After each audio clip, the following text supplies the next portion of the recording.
You don't miss them, but you still check your phone. You don't want to go back, but part of you keeps replaying the same memory like it's sacred. Why? Why is it so damn hard to let go of something you know is already gone? The truth is, you're not clinging to a person, a job, or a memory. You're clinging to the version of yourself that existed inside that story. You're afraid that if you let go of them, you'll lose that version of you too, and maybe you don't know who you are without them. This is the hidden psychology of attachment. It's not about what you lost, but about who you were when you had it. You keep reopening wounds because pain is still proof it mattered. And in that pain, there's a twisted sense of safety. It's familiar. The sadness, the longing, the ache, they all validate the idea that something meaningful happened. You revisit the story not to remember, but to relive. Because letting go feels like betrayal. Betrayal of the time you gave. The love you offered. The version of you who believed. But what if I told you, holding on is sometimes just self-punishment dressed as loyalty? You weren't taught how to grieve an identity. Most people think grief is for death. But you're grieving a part of yourself that didn't survive that relationship, that chapter, that moment. The self that was once hopeful. The self that once believed in forever. Psychologists call this identity entanglement. You didn't just build memories with someone, you built meaning. You created a version of yourself that only made sense in that context. And now, in the absence of what once held you, you feel like you're floating in a void of who you used to be. That's why closure never really works the way you hope. You're not asking for clarity. You're asking for permission to stop hurting. But no conversation, no apology, no goodbye can give you that. Because what you're truly holding on to is the illusion that going back could fix what broke inside you. You replay conversations like they're keys to a locked door. But they don't open anything. They just keep you stuck. You tell yourself you just need one more answer. One more message. One more sign. But what you're really looking for is a version of reality where you didn't get hurt. And here's the paradox. You long for peace, but you fear what peace would mean. Because peace means accepting it's over. That you were left. That you changed. And maybe, most terrifying of all, that you need to start over. That's the part no one prepares you for. The void after letting go isn't filled with relief. It's filled with silence. And in that silence, you meet the truth. You've been afraid of who you'll become when the pain finally leaves. Pain has become your proof of meaning. Without it, you'd fear the love wasn't real. The effort wasn't worth it. That you were foolish. But you weren't foolish. You were sincere. And there's a sacred kind of strength in that. Because not everyone dares to give their heart fully. To believe in something without guarantees. So why can't you let go? Because you still believe you shouldn't have to. That if life were fair, if love were just, if effort was always rewarded, then what you gave should have been enough to keep what you lost. But life doesn't measure in fairness. It measures in growth. And what you're being called to do now isn't forget, but to integrate. To carry the lesson, not the wound. Letting go isn't about erasing the past. It's about no longer letting the past erase you. You've been living in a psychological loop, a loop where pain becomes identity. Where the past becomes more alive than the present. And the hardest part? The loop feels safe. Because at least it's predictable. Letting go means stepping into the unknown. And the unknown always feels like a threat to the brain. Your mind will try to protect you from uncertainty by clinging to anything familiar, even if it hurts. That's the hidden psychology of why you can't let go. Not because you're weak. Not because you're dramatic. But because your brain is wired to seek patterns. And anything unfinished becomes a loop it will try to resolve. But here's the twist, some loops don't close by solving them. They close by walking away. You think you need answers. What you really need is acceptance. And that's a far more courageous path. Because it means choosing peace without closure. Choosing growth without revenge. Choosing yourself without permission. You survive what you thought would break you. But now comes the harder part, letting go of who you became just to survive. The guard you built. The walls you raised. The stories you kept telling yourself to make the pain feel noble. You don't have to keep bleeding just to prove it mattered. It mattered. You mattered. And you still do. Letting go doesn't mean you failed. It means you're finally ready to carry only what's yours, and not what was never meant to stay. You wake up and for a few moments, there's silence. Not peace, just a pause. But then, like clockwork, your brain reaches for the ache again. It asks, why did this happen? What did I miss? What could I have done differently? And suddenly, you're not in the present anymore. You're back in the memory, reliving the scene, as if this time, you might rewrite the ending. But no matter how many times you run it through your mind, it ends the same way. And yet, you keep returning. Because part of you still believes the past holds the answer to your worth. That if you can decode the failure, you'll reclaim the version of yourself you lost inside it. This is the psychology of unresolved identity. You've built meaning out of pain. You've made a home out of what hurt you, because it was the last place you remembered feeling whole. And now, letting go feels like losing the last piece of who you once were. But here's the truth, you can't heal in the same place where your identity was shattered. Because you're not just trying to let go of someone or something, you're trying to outgrow the version of you who needed it. And that's terrifying.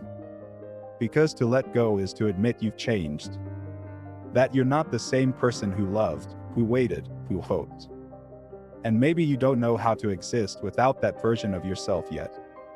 But that version of you was built for survival, not for freedom.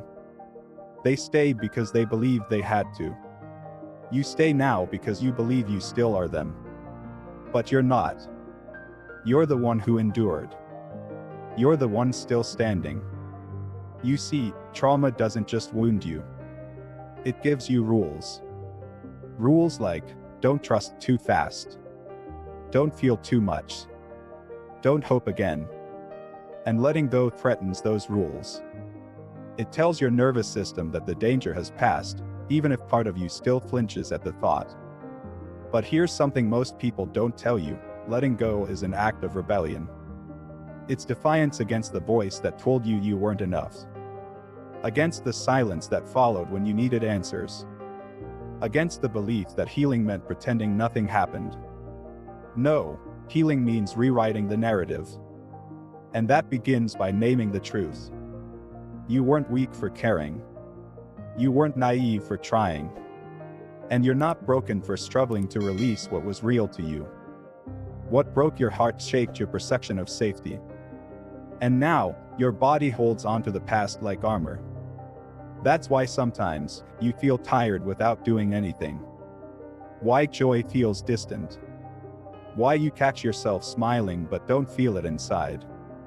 Because some part of you is still standing at the threshold of what you lost, afraid that stepping forward means betraying the pain that made you. But pain isn't meant to be a monument. It's meant to be a message. And when you begin to hear that message clearly, when you stop asking, why did this happen to me, and start asking, who am I now, because of it, you shift. Subtly, but powerfully. You no longer define yourself by what left. You define yourself by what you learned. You begin to notice the patterns. How you over-apologize. How you shrink yourself to avoid conflict. How you tolerate crumbs because you were taught that's what love looks like. And then something shifts again, you get angry. Angry not just at them, but at yourself. For staying. For silencing your needs. For trading your voice for belonging. That anger is sacred. Don't silence it. Let it rise. Because beneath that anger is the fire of awakening. You realize you were never holding on to love.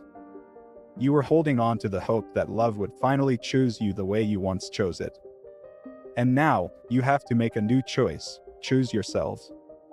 But be warned, this isn't some cliché self-love speech. Choosing yourself won't feel like warm baths and affirmations. It'll feel like grief. Like burning bridges you never thought you'd cross. Like eating dinner alone and realizing no one is coming to save you. Like deleting the message you wanted to send, not because you didn't mean it, but because you finally value your silence more than their attention. Letting go is brutal. It's mourning the version of you who begged to be seen. It's realizing some people will never apologize, never understand, never give you what you deserved, and accepting that you'll never get back the time you gave to them. But here's the quiet miracle: when you finally stop knocking on the closed door, you hear something else, a whisper. Faint. Unfamiliar. Coming from within. It says, there's more. More than this pain. More than this story. More than who you were when you were waiting. And you begin, slowly, to unclench. To breathe without guilt. To smile without needing permission. To build not from what you lost, but from what you found inside your own resilience. You start to see letting go not as erasing, but as honoring. Not as forgetting, but as freeing. And maybe, just maybe, you realize that the ending wasn't the loss. The real loss would have been never realizing who you are without it. You thought letting go would feel like losing everything. But what if it's the only way you finally find yourself? There's a moment, quiet, almost unnoticeable, when the grief doesn't scream as loudly as it used to. You sit in the same silence, but something's different now. It doesn't echo with desperation. It holds you. It breathes with you. And that's when you realize, you're no longer surviving because of what happened, you're surviving despite it. You still carry scars, yes. But they've stopped being proof of your failure. They've become proof that you made it through. And they remind you of one thing you've always had, but never fully trusted: your strength. But strength doesn't mean never looking back. It means knowing you can, but choosing not to live there. You begin to rewire the way you think. That moment you catch yourself scrolling their old messages. You pause. Not to relive, but to recognize. This used to control me. Now it doesn't.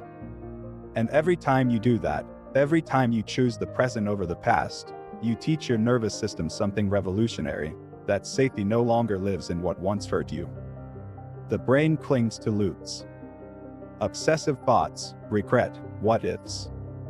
It's a survival mechanism. But the soul craves truth. Not fantasy, not control, truth. And the truth is this: if you had to lose yourself to keep them, then they were never really yours to begin with.